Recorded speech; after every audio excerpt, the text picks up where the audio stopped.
Hai, Assalamualaikum warahmatullahi wabarakatuh. Bertemu lagi di channel YouTube sederhana saya ini. Jadi untuk kesempatan kali ini, mari kita membahas tentang soal pretest PPG untuk guru SD, dan ini merupakan bagian ketujuh. Nah, seperti video sebelumnya, tentu di video kali ini ada beberapa catatan yang perlu teman-teman perhatikan. Nah, catatan yang pertama di sini soalnya hanya 10 soal saja, dan hari ini kita akan membahas tentang IPA biologi saja. Dan tentunya jangan lupa mari kita berdiskusi apabila teman-teman menemukan ada jawaban atau pembahasan yang salah. Nah, sebelum kita bahas soal, sedikit saya menginformasikan ke teman-teman. Jadi ceritanya saya sudah mengumpulkan beberapa soal. Di sini ada beberapa folder dan isinya seperti ini nanti.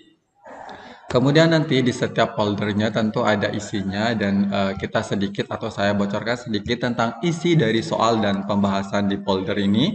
Isinya ada beberapa soal yang sudah saya siapkan dan tentunya di sini ada pembahasan. Nah, apabila teman-teman tertarik, silakan baca keterangannya di bawah video ini ya. Oke, sekarang kita lanjut ke soal yang pertama. Nah, untuk soal pertama, perhatikan gambar berbagai hewan berikut. Nah, jadi dari nomor 1 sampai dengan nomor 4. Nah, pertanyaannya adalah, kelompok hewan yang termasuk reptilia adalah yang A 1 dan 2, sedangkan yang B adalah 1 dan 3, sedangkan yang C 2 dan 4, dan D 3 dan 4. Nah, untuk soal nomor 1 ini, kira-kira jawaban yang tepat yang mana? Oke, jadi untuk soal nomor 1 ini jawaban yang tepat adalah yang B, yaitu 1 dan 3. Nah, kita lihat penjelasan singkatnya. Jadi penjelasan singkatnya di sini, reptil adalah hewan vertebrata atau memiliki tulang belakang yang tubuhnya ditutupi oleh kulit yang terdiri dari sisik, lempeng tulang, atau kombinasi keduanya, meski beberapa di antaranya tampak seram. Tubuh hewan reptil yang bersisik ini bermanfaat untuk menjaga mereka dari kekeringan. Di sini uraian singkatnya juga, kelompok reptilia meliputi beberapa ordo, yaitu Ophidia, yaitu ular, kemudian ada krokodilan atau buaya, berikutnya adalah Chelonia atau kura-kura, dan Laxertilian, yaitu cicak. Nah, sementara kata termasuk kelas amfibi dan kelinci termasuk mamalia. Oke, kita lanjut ke soal nomor 2. Nah, soal nomor 2, perhatikan grafik perubahan suhu tubuh berikut. Nah, grafik yang sesuai dengan keadaan suhu tubuh dari burung adalah ditunjukkan oleh yang A, B, B, C, C, D, D. Nah, jadi ini silakan teman-teman memperhatikan grafiknya. Ada suhu tubuhnya, kemudian ada suhu lingkungannya. Nah, untuk soal nomor 2 ini, kira-kira jawaban yang tepat yang mana? Oke, jadi jawaban yang tepat yaitu adalah yang C, yaitu yang A. Eh, yang C, C, yang C. Entar dulu, yang C ya. Jadi jawabannya adalah yang C. Di sini uraian singkatnya. Nah, jadi uraian singkatnya adalah burung adalah salah satu golongan hewan yang termasuk Homeitherm atau hewan berdarah panas. Hewan ini dapat mempertahankan suhu tubuhnya dalam kondisi konstan meskipun cuaca dingin atau panas. Nah, selain burung yang termasuk Homoitherum adalah yang mamalia. Oke, jadi kita lanjut saja ke soal nomor 3. Nah, untuk soal nomor 3, perhatikan bagian-bagian tumbuhan berikut ini. Nah, bagian tumbuhan yang berasal dari tumbuhan dalam kelompok yang sama adalah yang A 1, 2, dan 3, yang B 2, 3, dan 4, yang C 2, 3, 5, yang D adalah 3, 4, 5. Nah, silakan teman-teman perhatikan gambarnya. Kira-kira untuk soal nomor 3 ini jawaban yang tepat yang mana? Oke, jadi untuk soal nomor 3 ini jawaban yang tepat adalah yang C, yaitu 2, 3, dan 5. Nah, sekarang kita lihat uraian singkatnya. Di sini uraian singkatnya adalah gambar 2, 3, dan 5 menunjukkan kecambah hipogeal, akar serabut, dan penampang lintang batang dengan pembuluh angkut tersebar yang merupakan ciri tumbuhan monokotil. Nah, sedangkan gambar 1 adalah kecambah tipe efigial dan gambar 4 adalah bunga dengan jumlah mahkota 5 buah yang merupakan ciri tumbuhan dikotil. Oke, di sini sedikit kita bahas tentang hipogeal. Jadi hipogeal adalah pertumbuhan memanjang dari epikotil yang menyebabkan plumula keluar menembus kulit biji dan muncul di atas tanah. Nah, kotiledon relatif tetap posisinya. Contoh tipe ini terjadi pada kacang kapri dan jagung. Berikutnya ada epigial. Nah, epigial ini adalah tipe perkecambahan yang menghasilkan kotiledon dan epikotil keluar dari biji karena pemanjangan hipokotil. Nah, sehingga kotiledon keluar ke atas tanah. Oke, sekarang kita lanjut ke soal nomor 4. Nah, perhatikan data ini. Yang pertama nih ada akar serabut, yang kedua ada berkambium, yang ketiga adalah jaringan pembuluhnya tersebar, yang keempat adalah tulang daun menyirip, kemudian yang kelima adalah tak berkambium, sedangkan yang enam adalah tulang daun sejajar. Nah, dari data tersebut, ciri-ciri yang dimiliki oleh tamanan jagung yang benar adalah nomor yang A 1, 2, 3, dan 6, yang B 3, 4, 5, dan 6, yang C 1, 3, 5, dan 6, yang D 3, 5, dan 2. Nah, untuk soal nomor 4 ini kira-kira jawaban yang tepat yang mana? Oke, jadi soal nomor 4 ini jawaban yang tepat adalah yang C, yaitu 1, 3, 5, dan 6. Nah, sekarang kita lihat uraian singkatnya. Nah, jadi uraian singkatnya ini ada gambar, dan di sini kita menggunakan keping biji untuk monokotil dan dikotilnya. Nah, untuk keping biji di sini, untuk monokotilnya itu satu kotiledon. Kemudian tulang daunnya adalah tulang daun sejajar atau melengkung. Berikutnya di bagian batangnya itu berkas pengangkutnya tersebar. Kemudian untuk bunganya adalah bagian perhiasan bunga hanya terdiri dari 3 atau kelipatannya. Sedangkan akarnya di sini sistem akar serabut. Nah, jadi silakan teman-teman perhatikan gambar ini, maka akan ketemu nih jawabannya. Oke, kita lanjut saja untuk soal nomor 5. Nah, untuk soal nomor 5, perhatikan data pada tabel berikut. Yang P nomor pembuluh dan ciri, di sini P pena menuju jantung membawa O2, yang Q arteri keluar dari jantung membawa O2 atau oksigen, yang R itu pena paru-paru dari jantung ke paru-paru membawa oksigen, sedangkan yang S ini arteri paru-paru dari jantung menuju paru-paru membawa CO2. Nah, pernyataan pada tabel yang sesuai adalah yang A, P, dan Q, yang B adalah P dan R, sedangkan yang C adalah Q dan R, yang D adalah Q dan S. Nah, untuk soal nomor 5 ini, kira-kira jawaban yang tepat yang mana?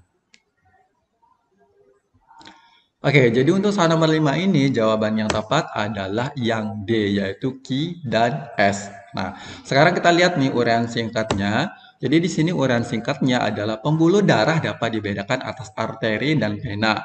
Arteri adalah pembuluh darah yang keluar dari jantung menuju ke seluruh tubuh dan banyak mengandung O2. Nah, sedangkan pena adalah pembuluh darah yang berasal dari seluruh tubuh menuju ke jantung dan banyak mengandung CO2. Nah, pembuluh darah arteri paru-paru adalah pembuluh darah yang berasal dari jantung namun banyak mengandung gas CO2 yang akan dibuang melalui paru-paru. Sedangkan pena paru-paru adalah pembuluh darah yang berasal dari paru-paru menuju ke jantung. Pembuluh ini membawa darah yang kaya O2. Oke, sekarang kita lanjut ke pertanyaan nomor 6. Nah, perhatikan gambar berikut. Nah, bagian yang ditunjuk dengan huruf X, yang A adalah kulit ginjal atau bisa dikatakan sebagai korteks, yang B adalah sumsum ginjal atau medula, yang C rongga ginjal atau pelvis, yang D adalah saluran urin atau ureter. Nah, kira-kira nih untuk soal nomor 6 ini jawaban yang tepat yang mana? Oke, jadi untuk soal nomor 6 ini jawaban yang tepat adalah yang B, yaitu sumsum ginjal atau bisa dikatakan sebagai medula. Oke, sekarang kita lihat nih. Nah, ini ada korteksnya, kemudian ada medulanya, kemudian ada pelvisnya, kemudian ada ureter. Nah, jadi silakan teman-teman memperhatikan gambarnya, maka akan ketemu jawabannya. Oke, kita lanjut ke soal nomor 7. Nah, berikut ini adalah bahan kimia yang terdapat pada makanan. Yang pertama ini ada asam askrobat, kemudian yang kedua ada oktil asetat, yang ketiga adalah natrium benzoat, yang keempat adalah natrium skelamat, yang kelima adalah monosodium glutamate. Nah, bahan kimia yang berfungsi sebagai pengawet dan penyedap adalah yang A1 dan 4, yang B adalah 2 dan 3, sedangkan yang C 3 dan 5, yang D adalah 4 dan 5. Nah, untuk soal nomor 7 ini kira-kira jawaban yang tepat yang mana? Oke, jadi untuk soal nomor 7 ini jawaban yang tepat adalah yang C, yaitu 3 dan 5. Tiganya adalah natrium benzoat, yang kelimanya adalah monosodium glutamate. Oke, sekarang kita lihat uraian singkatnya. Nah, di sini perlu kita memperhatikan pengertian dari bahan aditif makanan dapat digolongkan menjadi beberapa kelompok tertentu tergantung kegunaannya. Di antaranya, di sini ada penguat rasa. Nah, penguat rasa itu contohnya adalah monosodium glutamat. Ini sering digunakan sebagai penguat rasa makanan buatan dan juga untuk melezatkan makanan. Kita baca sikat saja ya. Berikutnya di sini ada pemanis. Nah, pemanis itu adalah zat pemanis buatan biasanya digunakan untuk membantu mempertajam rasa manis. Beberapa jenis pemanis buatan yang digunakan adalah sakarin, siklamat, dulcin, sorbitol, dan aspartam.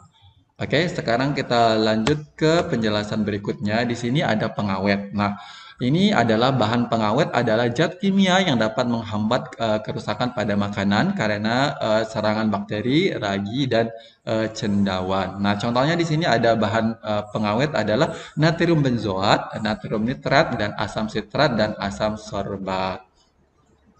Berikutnya di sini ada penjelasan tentang pewarna. Nah, pewarna ini dapat memperbaiki dan memberikan daya tarik pada makanan. Di sini contohnya seperti menggunakan kunyit, kemudian ada daun pandan, berikutnya daun suji, coklat, wortel, dan ada beberapa yang lainnya. Nah, ini penjelasan untuk zat adiktif ya. Oke, sekarang kita lanjut ke soal nomor 8. Nah, untuk soal nomor 8, perhatikan jaring-jaring makanan berikut. Nah, silakan teman-teman perhatikan. Nah, pertanyaannya adalah bila dalam ekosistem tersebut rubah habis akibat diburu oleh manusia, yang dapat diupayakan manusia agar hama tikus tidak berkembang dan merajalela adalah yang A mengusir tupai pesaing tikus, sedangkan yang B di sini adalah menjaga kelestarian elang dan burung hantu, yang C membasmi hama belalang dengan pestisida, yang D adalah menjaga kelestarian kelinci dan burung pemakan serangga. Nah, untuk soal nomor 8 ini kira-kira jawaban yang tepat yang mana? Oke, jadi untuk soal nomor 8 ini jawaban yang tepat adalah yang B, yaitu menjaga kelestarian elang dan burung hantu. Nah, sekarang kita lihat uraian singkatnya. Di sini uraian singkatnya kita mulai dari rantai makanan. Jadi rantai makanan ini merupakan siklus makan dimakan yang terjadi dalam sebuah ekosistem atau lingkungan hidup. Nah, sementara jaring-jaring makanan adalah siklus rantai makanan yang terjadi yang saling tumpang tindih dan berhubungan dalam suatu ekosistem. Berikutnya di sini, elang dan burung hantu dapat menggantikan fungsi rubah sebagai pengendali populasi tikus.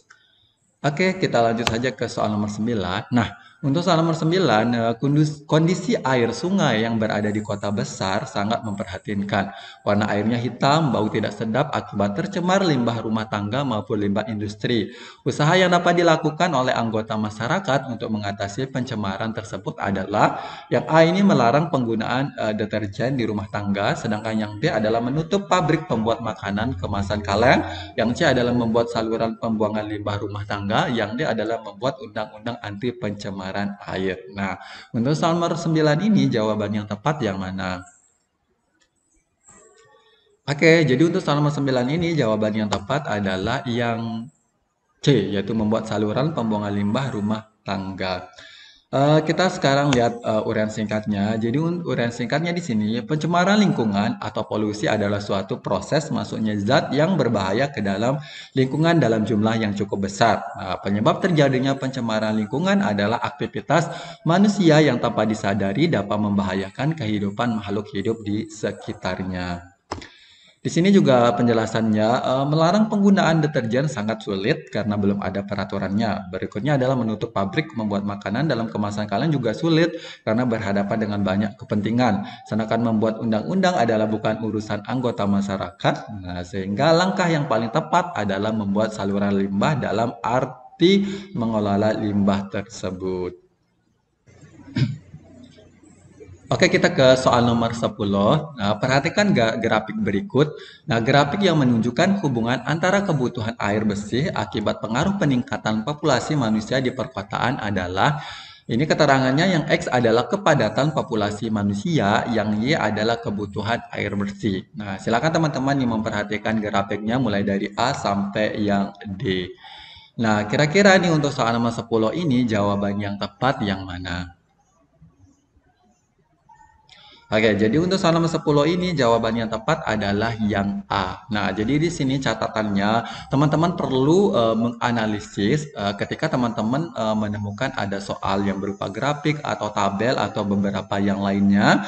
eh, yang intinya menggunakan gambar karena sebenarnya terkadang pertanyaannya itu mudah kita jawab. Tapi karena ketika soal itu kita hadapi, kadang kita beranggapan, wah, sulit, tapi sebenarnya tidak. Nah, maka dari itu, sekali lagi, teman-teman perlu yang namanya menganalisis grafik. Jadi di sini teman-teman dituntut untuk cakap dalam membaca sebuah grafik, tabel, atau beberapa jenis pertanyaan yang model seperti ini. Oke, sekarang kita lihat uraian singkatnya. Jadi uraian singkatnya di sini, kebutuhan air bersih akan semakin banyak sejalan dengan bertambahnya jumlah penduduk, tentu sehingga di sini grafiknya akan semakin naik. Nah, makanya di sini grafik yang semakin naik adalah yang A. Oke, sekian untuk video kali ini. Terima kasih teman-teman sudah berkenan untuk menonton video bagian ketujuhnya ini. Kurang lebihnya mohon dimaafkan. Wabillahi taufiq wal hidayah. Wassalamualaikum warahmatullahi wabarakatuh. Bye-bye.